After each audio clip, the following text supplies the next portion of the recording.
Absolute cinema ఏంటి గురు? ఏదో అంటే ఎంటర్‌టైన్‌మెంట్ మీరు మీ పర్సనాలిటీ ఒక అబ్సల్యూట్ సినిమా అని. Okay. Thank you. It's a compliment. Okay.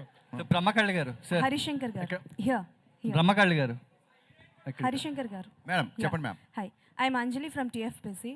First of all trailer teaser చాలా బాగుంది. థ్యాంక్స్ అండి. Thank you so and much. ఒక హీరోకి అంటే ఫ్యాన్స్కి తగ్గట్టు ఐ ఫీస్ట్ ఇవ్వాలి అన్నా అండ్ ఎంటర్టైన్ చేయాలి అన్నా వాళ్ళ రేంజ్కి మాస్ ఎంటర్టైన్ ఇవ్వాలి అని అంటే you are the one. Thanks అమ్మా. Thank you so much.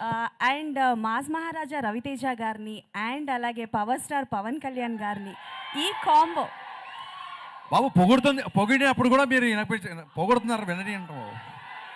So ఈ కాంబోలో హరిశంకర్ గారి డైరెక్షన్లో వచ్చే అవకాశాలు ఏవైనా ఉన్నాయా? Can we expect? ఈ సినిమా మిస్టర్ బచ్చన్ ప్రమోషన్ అప్పుడు చాలా మంది అడిగారు కళ్యాణ్ గారితో పాటు రవితేజ గారితో ఒక మల్టీ స్టార్ చేయాలని.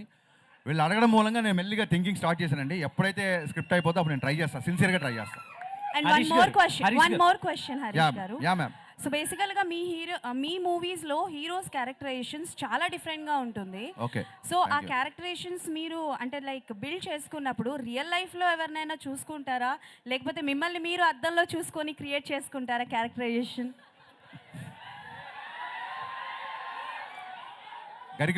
గరికపాటి గారు ఒకసారి ఒక మంచి మాట చెప్పారు. ఒక పాత్రని కాస్త కొంచెం సేపే రచయిత లేదా కవి నడిపిస్తాడు, ఆ తర్వాత ఆ పాత్ర మనల్ని నడిపిస్తుందని. So whenever I make a film I first define hero characterisation. Hero ఈ అబ్బాయి అమ్మాయితో ఎలా ఉంటాడు, ఈ అబ్బాయి తల్లిదండ్రులతో ఎలా ఉంటాడు, ఈ అబ్బాయి విలన్తో ఎలా ఉంటాడు, హీరో క్యారెక్టరేషన్ డిఫైన్ చేస్తాను. హీరో క్యారెక్టరేషన్ సాలిడ్గా డిఫైన్ చేసిన తర్వాత అది ఆటోమేటిక్గా స్క్రీన్ ప్లే ఇస్తాను అనమాట. That's how I follow. మీరు సృష్టించిన క్యారెక్టర్స్లో which one is your favourite? నేను నా ఫేవరెట్ అయితేనే సృష్టిస్తాను, లేకపోతే సృష్టించను. Harish okay, garu thank you.